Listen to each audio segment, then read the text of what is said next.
Sejam todos muito bem-vindos a mais um vídeo do canal baseado em fatos reais. Hoje conheceremos a história, uma linda história de uma mulher que acabou se tornando uma santa. A história dela é tão bonitinha, eu gosto muito e eu tenho certeza que vocês também vão gostar de conhecer. Mas, já antes de eu contar a história, eu peço a vocês que deixem o like no vídeo, nesse e nos outros, que vocês, por favor, vão lá assistir para ajudar a Andy.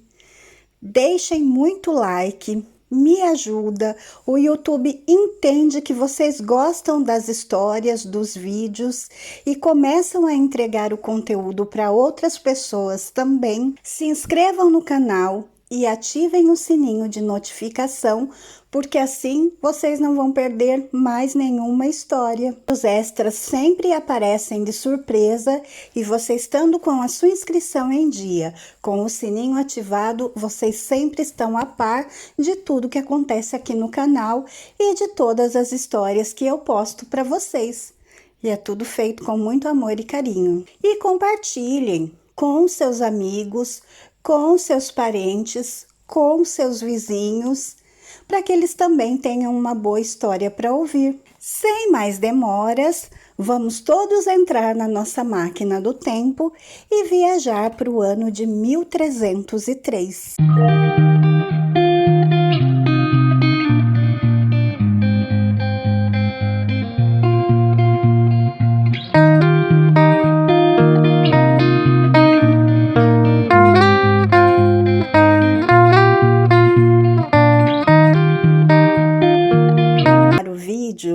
Eu só quero pedir desculpa a vocês se vocês escutarem um barulho de obra.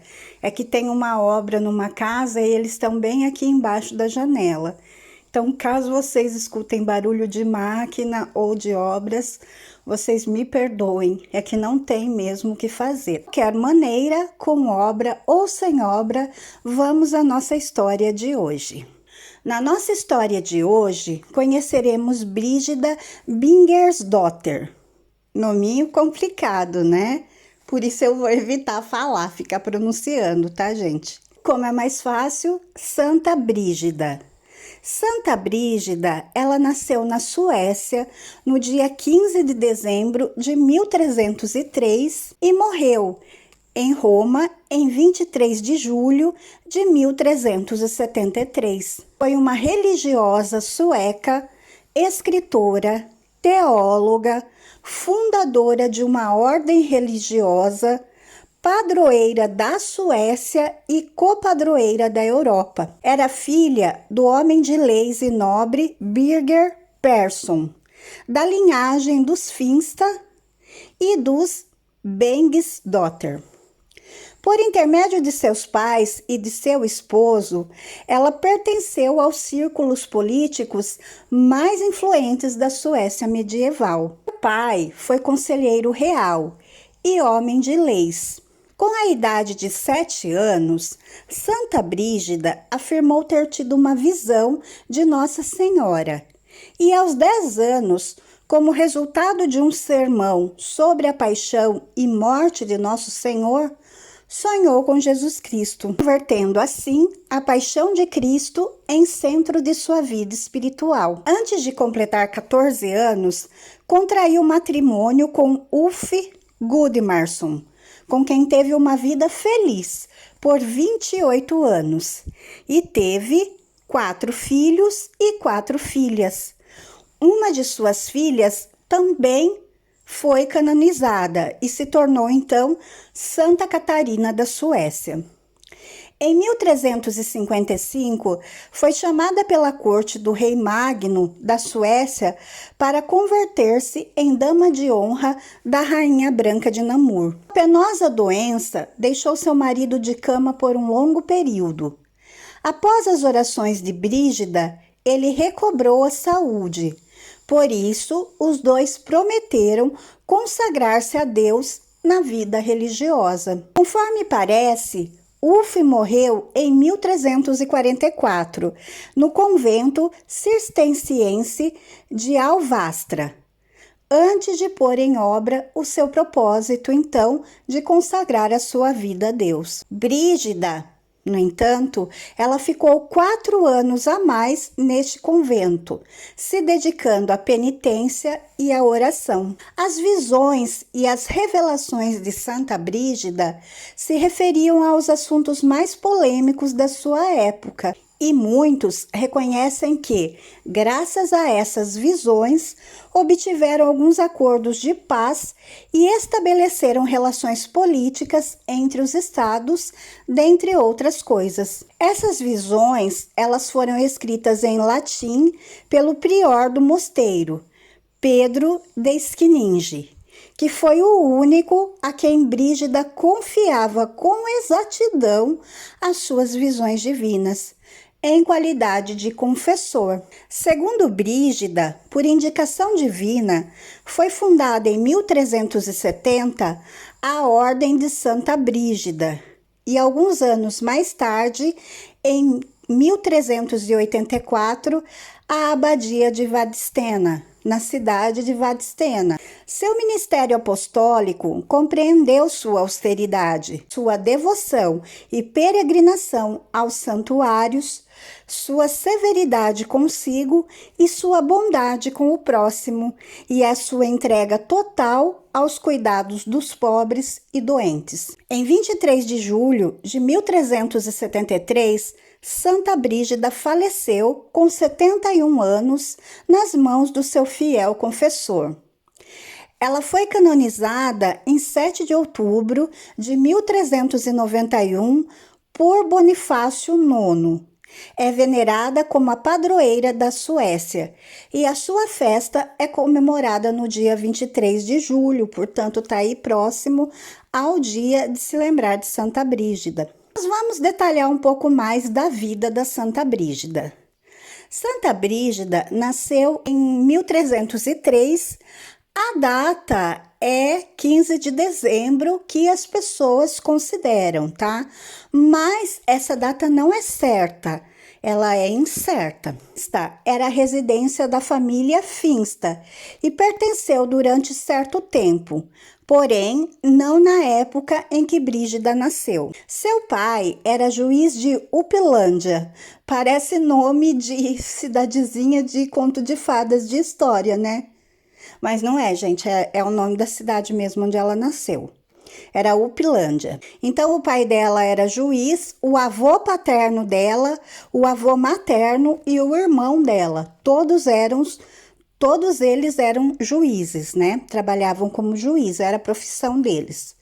E o esposo dela também viria a ser juiz, e ela teria um filho que também ia ser juiz. O avô materno dela era primo de Magnus. Então, Brígida, ela tinha um parentesco com a família real sueca. Uma gruta que foi construída no século XX, que é a Gruta das Orações, está sempre aberta a visitantes. Segundo a tradição, foi lá que apareceu pela primeira vez a Santa Brígida. Nas proximidades ali de Finsta, vocês vão encontrar a igreja de Skederide, do século XIII. Lá é o templo onde Brígida passou a sua infância. Desde criança, Santa Brígida, ela tinha visões. Uma vez ela viu a Virgem Maria colocar em sua cabeça uma coroa. Em outra ocasião, ela viu diante dela Jesus Cristo, torturado e morto na cruz. Esses dois temas, a profunda devoção a Maria e as meditações sobre o sofrimento de Cristo, marcariam toda a vida de Santa Brígida. Brígida ficou órfã de mãe quando ela tinha cerca de 10 anos de idade. Seu pai se considerou incapaz de prover educação compatível com a de uma menina de sua condição social. Portanto, a enviou para a casa da cunhada dele, tia da Brígida, né? Catarina Engsdotter, em Aspanas. Alguns anos mais tarde, quando a Brígida tinha por volta dos 13 anos, ela foi dada, então, em matrimônio contra sua vontade, ela não queria, a Ulf Gudmarsson. Enfim, se casaram, se amavam, tiveram um casamento muito feliz e viveram juntos por 28 anos até o Ulf vir a falecer. Ela foi mãe, então, de 8 crianças, entre elas Santa Catarina da Suécia, e a devoção de Brígida também influenciou o marido. Entre as muitas viagens que o casal realizava, eles realizaram várias peregrinações a Nídaros e a Santiago da Compostela. Para Santiago da Compostela, o pai dela também já tinha realizado uma peregrinação. A caminho da Espanha, francesa de Arras, Ulf, o marido de Brígida, adoeceu. Quando se temia pior, o santo francês São Dionísio apareceu para Brígida e lhe prometeu que seu marido não morreria nessa ocasião. De volta à Suécia, Brígida e o marido se estabeleceram junto ao convento de Alvastra, onde Ulf faleceu em 1344, aproximadamente. Após a morte de Ulf, Brígida repartiu todos os seus bens entre os seus filhos, os herdeiros, e os pobres, e passou a viver de maneira simples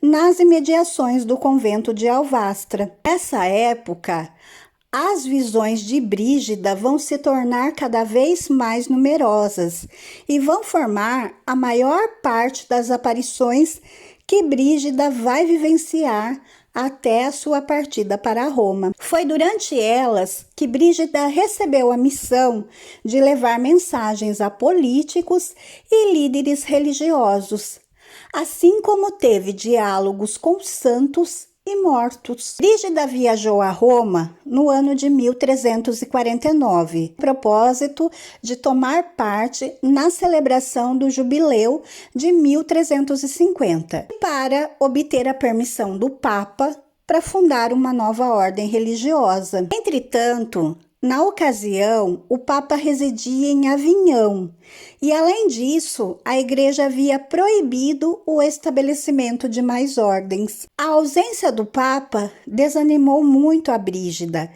que havia tido uma visão na qual ela encontrava o Papa e o Imperador quando ela chegasse a Roma. Foi testemunha do decaimento espiritual da cidade após a partida do Papa. Durante sua estadia na cidade, escreveu cartas ao Papa, onde lhe suplicava que regressasse a Roma, e se dedicou a visitar as igrejas que continham tumbas de santos. Na igreja de São Lourenço, em Panisperna, Monte Viminal, perto de onde morava, ela pedia aos transeuntes esmolas e depois ela dava aos necessitados.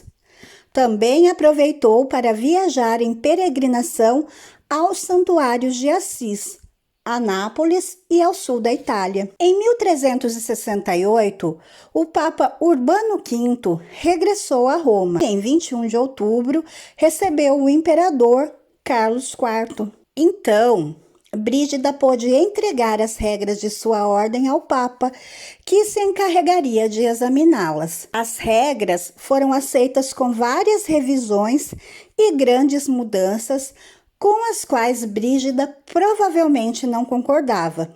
Além disso, o Papa tomou a decisão de deixar novamente a Itália por motivos de segurança, situação com a qual Brígida também não estava de acordo.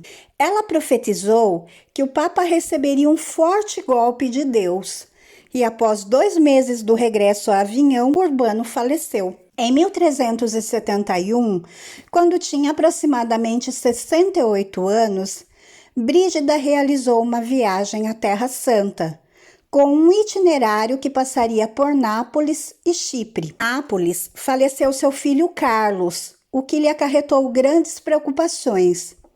Brígida teve, então, outra aparição, que lhe garantiram o perdão divino ao seu filho e agradeceram as orações e as lágrimas de sua mãe. Quando voltou a Roma, no verão de 1373, uma enfermidade a debilitou.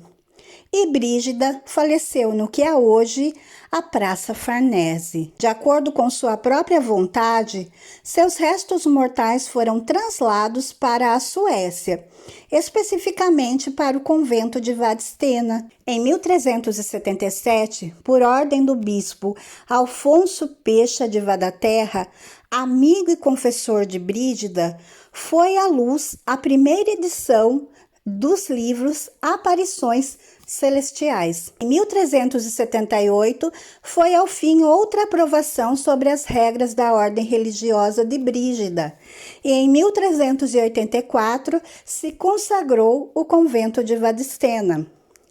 O processo de canonização de Brígida começou em 1377 e terminou em 1391. Em 1999, Santa Brígida foi elevada, junto com Santa Catarina de Sena e Santa Teresa Benedita da Cruz, a copadroeira da Europa.